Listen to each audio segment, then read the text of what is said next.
hablar de todo a lo que se refiere a la economía, pero la economía desde el punto de vista humano, o sea, la economía con respecto a las personas, a la cesantía, cómo se va la inflación, comiendo los sueldos, carcomiendo los sueldos. Vamos a hablar de con un señor que además le dio el nombre a una comisión sobre soluciones previsionales, la Comisión Bravo. David Bravo está con nosotros. Él es director del Centro de la Universidad Católica de Encuestas y Estudios Longitudinales. Gracias por estar con nosotros. Hola, hola Tomás. A ver, hablemos primero de previsión, porque es la gran discusión en estos momentos. Se anuncia la reforma previsional, se rechazaron los dos proyectos de retiro, uno del Parlamento, otro del Gobierno. Pero yo he visto declaraciones tuyas que dicen, con esta calidad en la política, honestamente preferiría que no se haga ninguna discusión sobre estos temas, dijiste el año pasado. Con la reforma de pensiones avanzadas no hubiéramos tenido este paso en falso. Si vamos a reemplazar un sistema, es fundamental mantener la capitalización y resulta que se ha ido descapitalizando el sistema, etcétera, etcétera. Tú has dicho que la cosa no está bien. Lo primero, ¿era fundamental que no hubiese quinto retiro? Sí, era fundamental que no hubiera primer retiro. Partamos por ahí. Bueno, pero entonces ya está todo perdido. No. No está todo perdido, pero lo más fundamental era que no hubiera primer retiro. Porque advertimos en ese minuto de que habiendo un retiro iba a venir la sucesión. Esa puerta nunca más se iba a cerrar. Y acá el gobierno actual tenía la posibilidad de usar su capital político e incluso el hecho de que había votado a favor de los retiros para dar vuelta a esto, ¿cierto? Y convencer a su coalición de que tenía que oponerse al quinto retiro. Y eso fue lo que hizo al principio. Lamentablemente, al día siguiente que estuvo en la Comisión de Constitución de la Cámara, abrió su propio retiro. Terminó bastante parecido a como terminó el presidente Piñera, ¿cierto? Como sumado a la marea de los retiros y firmando su propio retiro. En este caso un retiro acotado, ¿cierto? Pero bueno, ya vimos, retiro excepcional, de excepcional no tuvo nada, este acotado, bueno, vamos a ver, acotado será, no sé si vaya a pasar, pero ya abrió la puerta oficial a de que en realidad sí, deudas sí podría justificarse, pensiones alimenticias, pongamos los fines, ¿cierto? Préstamo a una vivienda. O sea, pareciera ser que se justifica entonces tocar los fondos. Eso es serio cuando viene de un gobierno, que después va a tener que hablar de pensiones que se basan en no tocar los fondos que son para el largo plazo. Ese principio se violó hace tiempo y entonces es un capítulo más en esta historia, ¿cierto? Que es bien lamentable, creo yo. Mira, yo no sé cómo el gobierno podía defender esto. O sea, un gobierno que estuvo a favor de los retiros, ¿cómo después está en contra? O sea, no sé mentalmente cómo se puede hacer, no sé si yo lo podría hacer, de hecho. George Jackson, digamos, que fue un ferviente personaje que apoyó los retiros. Tú recordarás que tenía un problema, que no podía llegar al Congreso, que lo esperaron, bueno, eso fue por una negociación constitucional, pero que hacía todos los esfuerzos para llegar al Congreso, para estar en las votaciones y después decir no, el retiro no, utilizando los mismos argumentos, porque no había otro. Entonces, ¿había alguna posibilidad para convencer? Hay que tener credibilidad? Ninguna. Mario Marcel, que sí estuvo siempre en contra, y hablaba y hablaba y hablaba en contra en todo este tiempo, incluso daba un montón de razones, y después él es el autor de un proyecto de retiro. ¿Alguna posibilidad de que alguien crea en algo? Nada, pues, ¿no es cierto? ¿Tú crees que había capacidad para defender eso, del no retiro?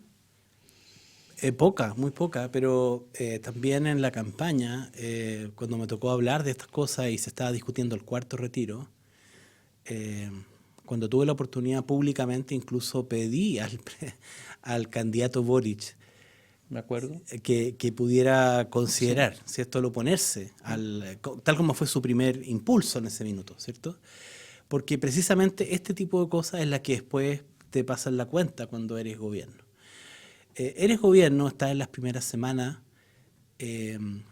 había una posibilidad, me habría gustado que se hubiera jugado esa posibilidad de decir, bueno, somos gobierno, después haremos las cuentas, pasaremos las cuentas internas, nos pasarán la cuenta a nosotros, pero queremos gobernar. es bien preocupante. Llevamos un mes de 48.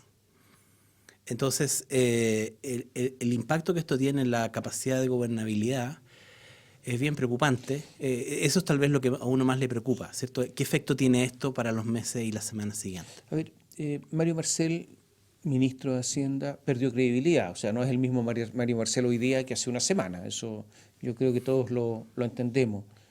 Y para un ministro es fundamental la credibilidad, un ministro de Hacienda. ¿Tú crees que está con el ala herida en estos momentos? Yo creo que el gobierno depende mucho su capacidad de Mario Marcel, de lo que Mario Marcel significa dentro del gobierno. Basta con recordar qué fue lo que ocurrió cuando se anunció su nombre y el impacto que tuvo, cómo le cambió el entorno económico al nuevo gobierno, ¿cierto? Y pienso que todavía hay bastante esperanza en lo que puede hacer ese equipo, el equipo, la subsecretaria Claudia Sangüesa, Nicolás Grau, en fin, de cómo ese equipo finalmente, el equipo económico, se posicione dentro del, ¿cierto? Que ponga de alguna manera los pies en la tierra. Pero claro, eso no es una cuenta corriente así gigante que tienen. Pero ya se la consumió algo. Se consumió mucho, digamos. Creo que, en mi opinión, el quinto retiro, y eso creo haber dicho antes de que partiera el gobierno, era el primer test. Y se sabía, además esto era conocido, ¿cierto? O sea, cualquier persona que hubiera hecho como algún tipo de plan, o sea, uno sabía, la duda era cuándo. ¿Viene el primer día de gobierno o le van a dejar pasar como la asunción del mando? ¿Cuándo se va a presentar el quinto retiro? ¿Cuándo viene? ¿Cierto? Ese era el tema. Pero no si venía o no venía.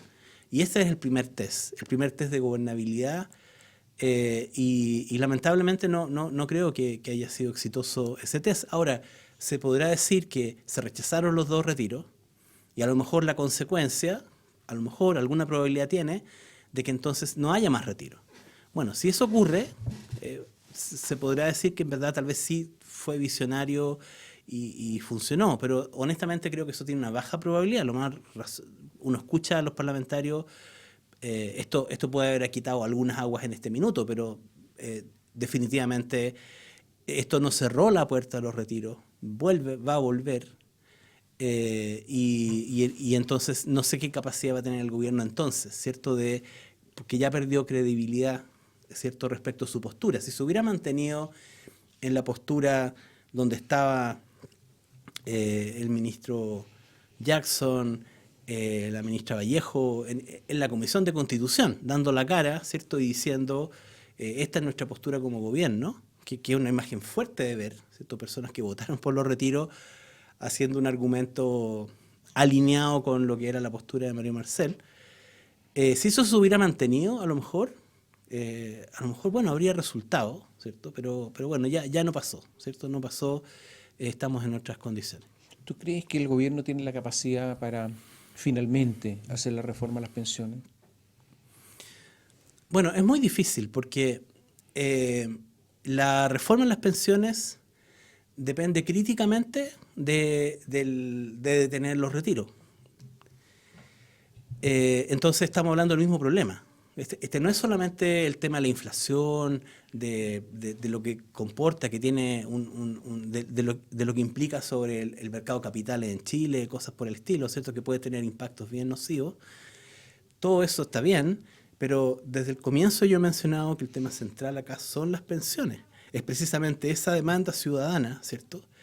Y los parlamentarios en la misma frase dicen dos cosas contradictorias, ¿cierto? Vamos a mejorar las pensiones, vamos por el quinto retiro, vamos por el sexto retiro. Contradicción completa, ¿cierto?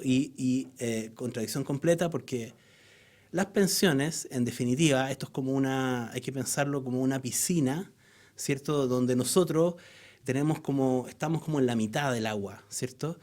Las pensiones solo se pueden financiar con recursos, con fondos. Nuestro sistema, criticado y todo, ¿cierto? En el fondo nos da, eso fue lo que dijo la comisión del 2014, la proyección era que la tasa de reemplazo, las pensiones iban a ser del orden de un tercio, 30 y tantos %, digamos, en el 2025. La OCDE, 66%. Ese no es 80, no es 90%, ¿okay? No es 70, es 66% en promedio. O sea, nosotros teníamos que duplicar. Esa es la meta de la reforma. ¿Cómo repartimos? Esto básicamente necesitamos primero más agua en la piscina. Tenemos que subir al doble, digamos, ¿cierto? Y de ahí que la esencia no sea tanto como el color de la piscina, de si la piscina es privada o pública, honestamente, sino que más bien primero echémosle agua a la piscina. Más ¿cierto? recursos. Más recursos, cotizaciones, recursos del Estado. Se ha hecho algo con lo de la pensión garantizada de todas maneras, pero las cotizaciones siguen igual, ¿cierto? Y estábamos en esa discusión y no se ponía de acuerdo. El proyecto de la presidenta Bachelet fracasó, el presidente Piñera también con su proyecto, y de repente a alguien se le ocurrió sacarle el tapón a la piscina, ¿cierto? Entonces, esas personas, esos parlamentarias, digamos, con sus mociones parlamentarias, reforma constitucional, no contentos con que no contentos con no simplemente no avanzar en la reforma a las pensiones, le sacan el tapón a la piscina, permiten que ocurran retiros. Y entonces el agua baja, inmediatamente lo que empieza a ocurrir es que las pensiones de las personas ya no van a ser ese porcentaje que era bajísimo y que más adelante va a ser soñado, digamos, ¿cierto? Y se empiezan a bajar porque le sacaron el tapón a las pensiones. Y mientras no paren los retiros, esta piscina va a quedar vacía y después lo que hay simplemente es una historia imaginaria, que puede ser que venga de la vena literaria que tiene el país, digamos, respecto de imaginarse cosas, ¿cierto? Imaginarse, por ejemplo, que vamos a armar un sistema de pensiones de la nada, que los recursos van a salir así, simplemente van a caer del cielo, ¿cierto? Entonces, esa forma de tomar decisiones tan irresponsables y de tantas consecuencias y de no calibrar la magnitud de lo que significa 15.000 millones de dólares, como si fuera nada, ¿cierto? Como si fueran 15 millones de dólares, ¿no? 15.000 millones de dólares en un retiro. David, pero tú hablas con parlamentarios, a ti te citan, tú eres un experto conocido, fuiste presidente de una comisión que además se conoce por tu nombre, la Comisión Bravo. Cuando tú has hablado con los parlamentarios que están a favor de los retiros, ¿qué te contraargumentan? Yo creo que todos vimos lo que fue la discusión del cuarto retiro, que fue bastante público, todas las sesiones, ¿cierto? También me acuerdo, Bio Bio la siguió, me acuerdo yo mismo haber estado escuchando por la radio, ¿cierto? Las sesiones. Y básicamente lo que encontramos ahí es, personas dando su testimonio. A nosotros nos invitaron, a mí me invitaron al presidente del Banco Central entonces, al presidente de la Comisión del Mercado Financiero, al superintendente de pensiones, ¿cierto?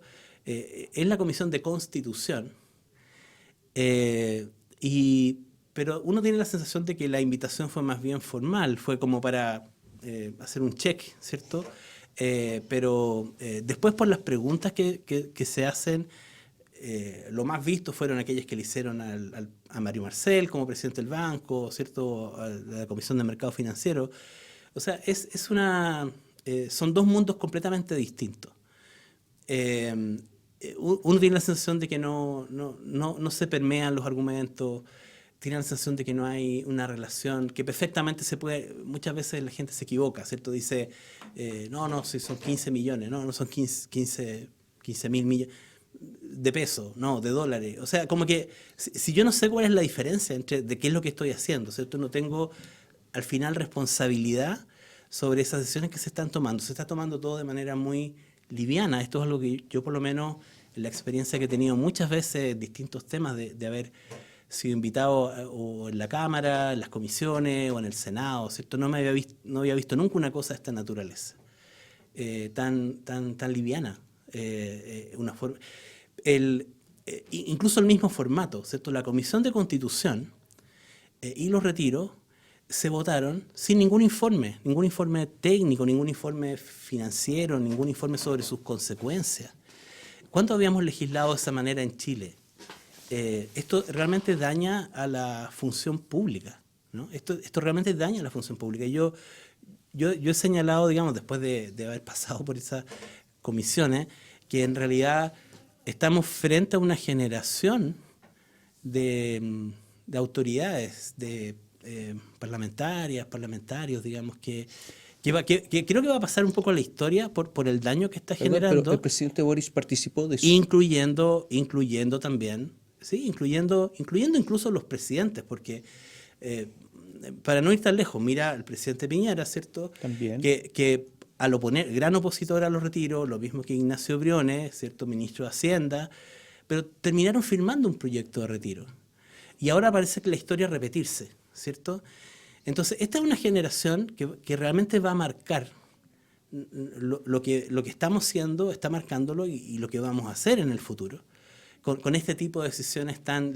Y esto está quedando todo grabado, ¿cierto? Aquí ya no va a haber que ir a buscar papeles antiguos, digamos. O sea, aquí la historia se va a ver clarita. El tema de los retiros es un antes y un después. El tema de los retiros se llevó, de alguna manera, una marea que se llevó al gobierno de Piñera y también a su ministro de Hacienda. Y lo que todos esperamos es que eso no ocurra en este gobierno, aunque algunas luces ya hay, ¿cierto?, de que eso también está ocurriendo.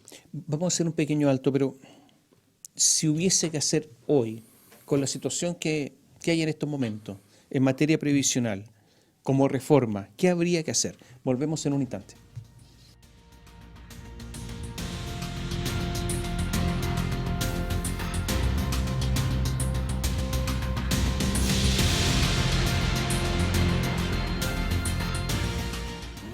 De lunes a viernes, pasadas las 10, continúa tu mañana con el Expreso Biobío. Lo que está pasando y los temas más relevantes los conocemos y escuchamos al instante. Acompáñate y viaja junto a nosotros. Expreso Biobío.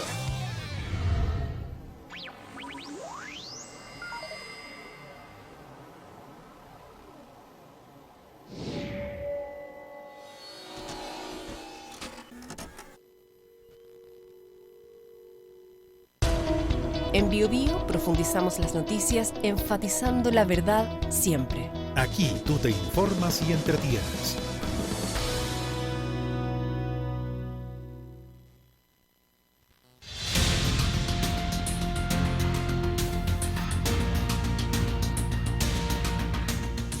Conversamos con David Bravo, quedó la pregunta pendiente. Si hubiese que hacer ahora una reforma a pensiones, porque el gobierno la anunció, esto no es ciencia ficción, con los recursos que hay en la situación en que estamos, ¿qué hay que hacer? No quiero ser repetitivo, pero desde que empezó el tema de los retiros, yo he dicho, paren los retiros. Si no se paran los retiros, no puede haber reforma. ¿Por qué razón? ¿Cierto? Porque la reforma consiste en cómo ponerle más agua a esa piscina y cada retiro sale más de lo que va a entrar. Entonces, ¿de qué reforma estamos hablando? Cuando no existía el tema de los retiros, sí, creo que podíamos hacer una discusión muy ideológica todavía, muchas diferencias, muchas caricaturas, pero el tema era finalmente ponerse de acuerdo. Y a veces el tomar el lugar del gobierno ayuda, ¿cierto? Porque ayuda a ponerse en los zapatos de quien estuvo antes, y ahí uno dice, en verdad, esto tal vez no era tan malo, lo que propuso no sé quién no era tan malo. Y ese es el juego de la democracia regularmente, ¿cierto? Pero es tan relevante en la discusión el tema de los retiros que 52.000 millones de dólares, que son los que han salido de los fondos de pensiones, no se van a reponer sino en algunas décadas. Ya, lo que ya salió. Entonces, ¿qué sentido tiene hacer la discusión, hacer como que nos importan las pensiones y vamos a tener un sistema de pensiones y hagamos el desgaste de ponernos de acuerdo y todo eso y salir de los eslogans, porque hay que salir de los eslogans, si en realidad al mismo tiempo estamos diciendo retiro, no es coherente y claro, en ese sentido es que alguna vez debo haber dicho eso de que es preferible que no hagan reforma, porque ¿para qué van a hacer la reforma, cierto? Si en verdad no tienen conciencia de qué es lo que implica. Yo tengo la expectativa de que este gobierno que está recién partiendo, efectivamente dentro de su programa tiene, y yo pienso que se le va a medir por eso, por la capacidad de poder llevar adelante una reforma. Pero para mí la reforma y los retiros están completamente vinculados, obviamente que son una contradicción en sí mismos. Ya, pero si no hay más retiro. Ok, entonces... Se acabaron los retiros, ¿no es cierto? Hagamos el supuesto. Es el supuesto, ¿no es cierto? Bien. ¿Qué se hace? Volvamos, esto es como echar el reloj atrás. Esto es como echar el reloj atrás varios años, ¿cierto? En términos de... Claro. Donde el tema de los retiros no era un tema. Y entonces volvemos un poco a los temas que teníamos. Con la plata que hay ¿cierto? ahora. Con la plata que hay ahora, claro. O sea, obviamente estamos en peores condiciones que antes, ¿cierto? Pero los desafíos son más o menos los mismos, ¿cierto? Entonces, creo que la gran dificultad tiene que ver con obviamente las AFP, ¿cierto? La discusión sobre las AFP, que se toman toda la discusión y que en realidad nos sacan de los problemas que son centrales. Yo tengo la sensación que después de haber hecho, supongamos que los retiros no existieran, ¿ok? Existen, lamentablemente, pero supongamos que no existieran, de manera tal de que este análisis pudiera ser hecho un poco más en abstracto.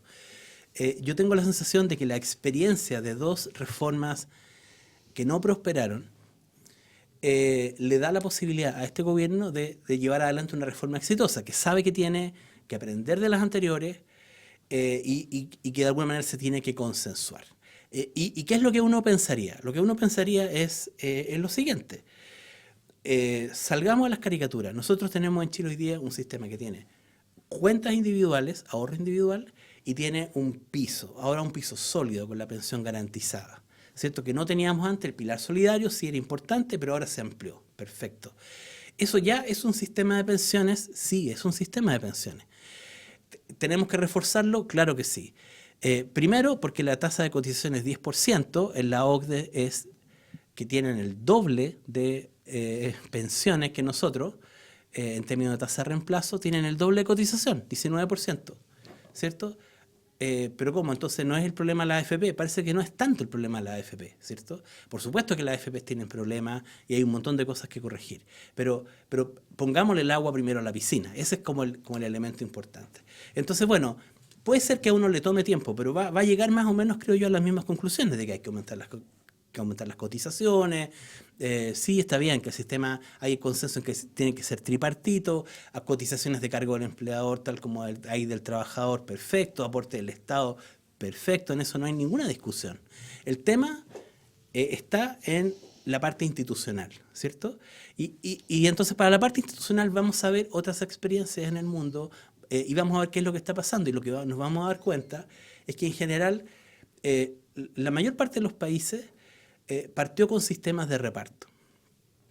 Y nosotros también teníamos aquello, ¿cierto? Pero desde el 81 nos fuimos como al otro extremo, puro ahorro individual.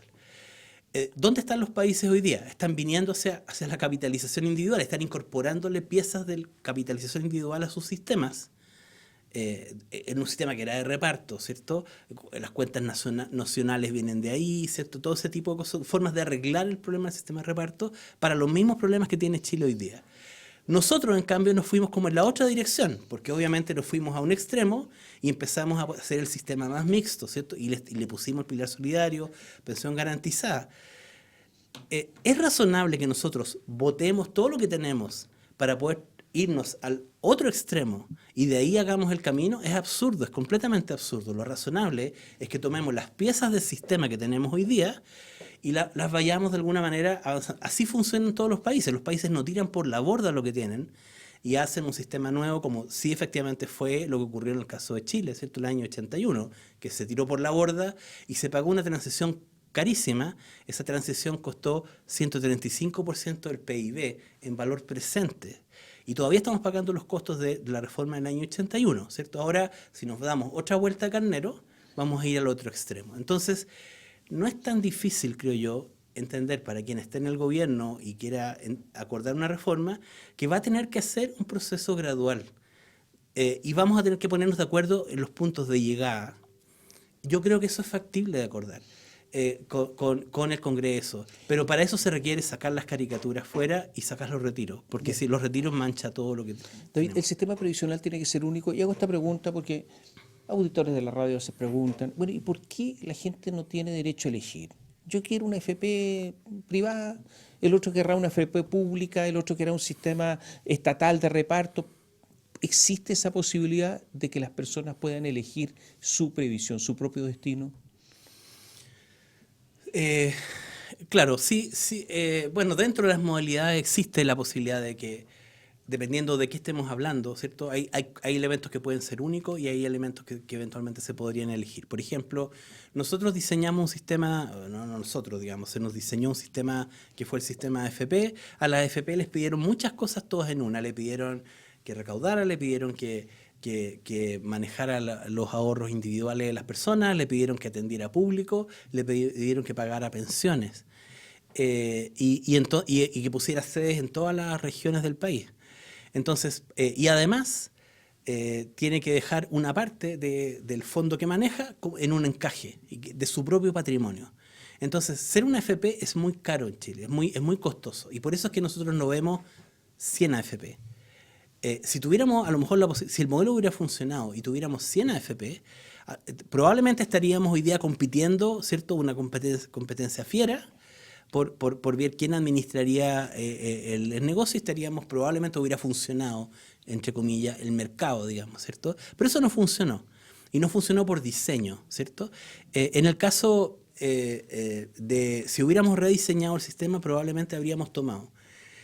Un sistema de pensiones tiene que tener capitalización, sea que sea público o que funciona como funciona ¿cierto? Es decir, uno querría que los recursos que se ahorran hoy en el futuro estén. Y eso implica entonces tener que tomar esos recursos e invertirlos de manera profesional, ¿cierto? No podemos andar diciendo, mire, lo que pasa es que esa inversión va a financiar a las grandes empresas. O sea, el mercado de capitales funciona, así tiene que ser. Esa capitalización perfectamente podría ser hecha por un conjunto de, comillas, nuevas instituciones que se dediquen a manejar fondos de pensiones, y ahí sí que en el puro manejo de fondos de pensiones uno podría tener 50, 100, como ocurre en el caso de Suecia, por ejemplo, ¿cierto? Pero uno podría rediseñar el sistema para dejar entrar y sacar las mejores lecciones de los distintos países y llegar a algún cierto acuerdo. Creo que eso se puede hacer. Y ahí, en ese sentido, el terreno es amplio. Y las preferencias de quien toma la iniciativa en esto, que es el gobierno, que es el que tiene como la primera jugada en el ajedrez, ¿cierto?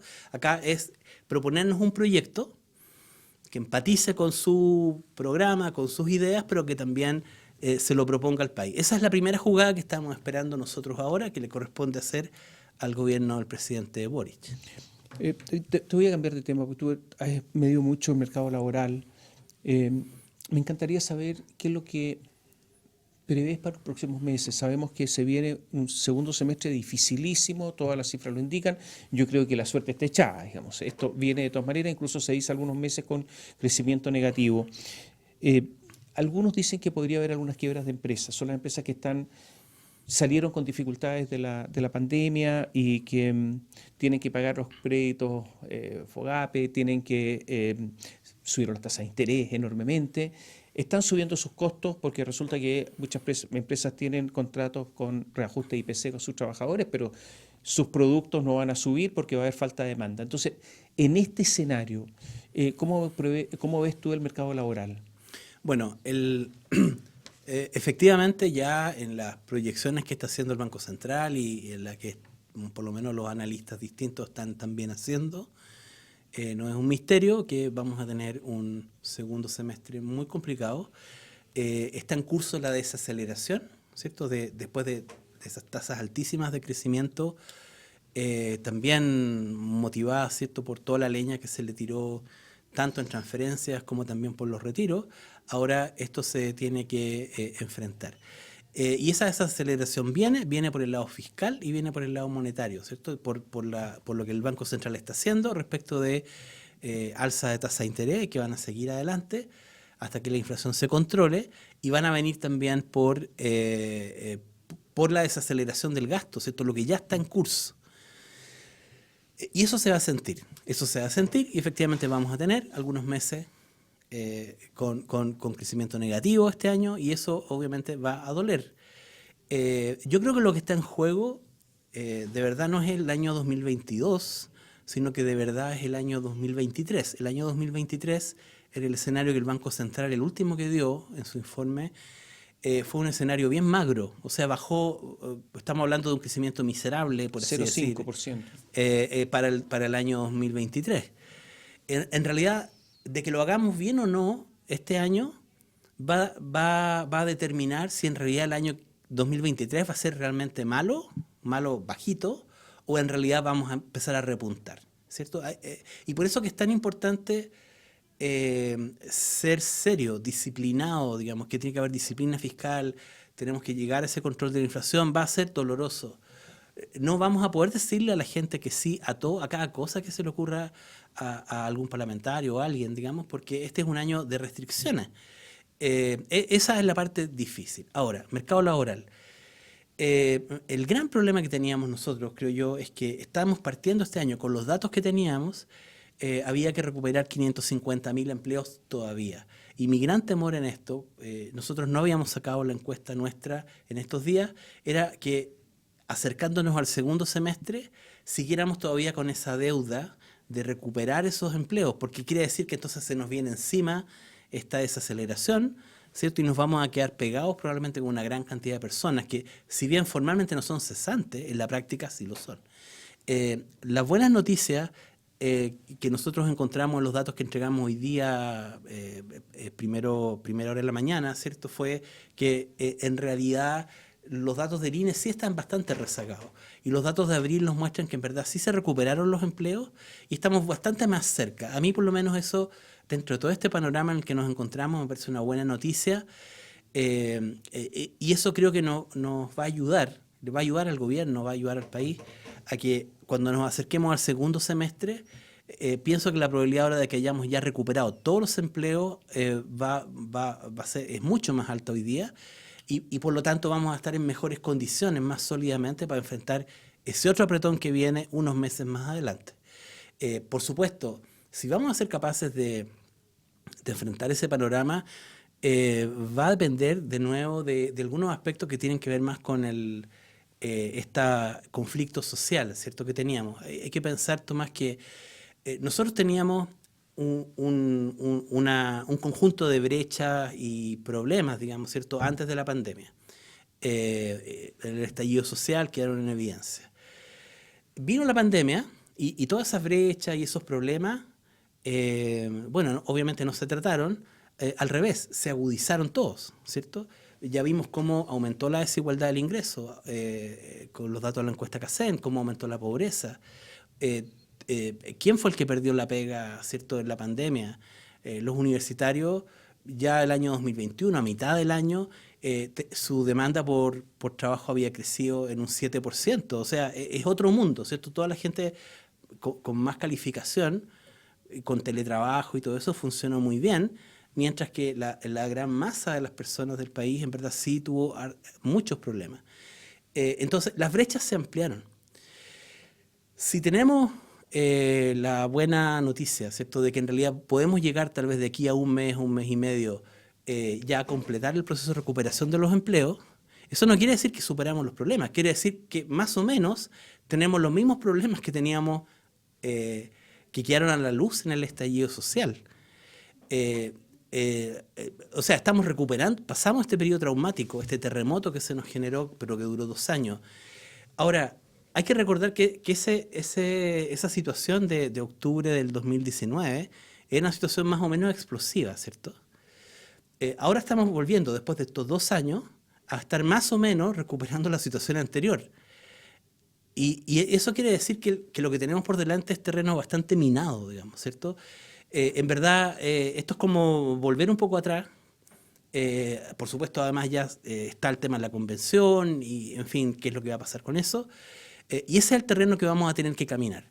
Entonces vamos a tener que enfrentar ya no solamente el tema de tener que subir la tarifa del transporte público, sino que muchas otras decisiones que no son agradables, pero que son necesarias, que van a empezar a tener que tomarse.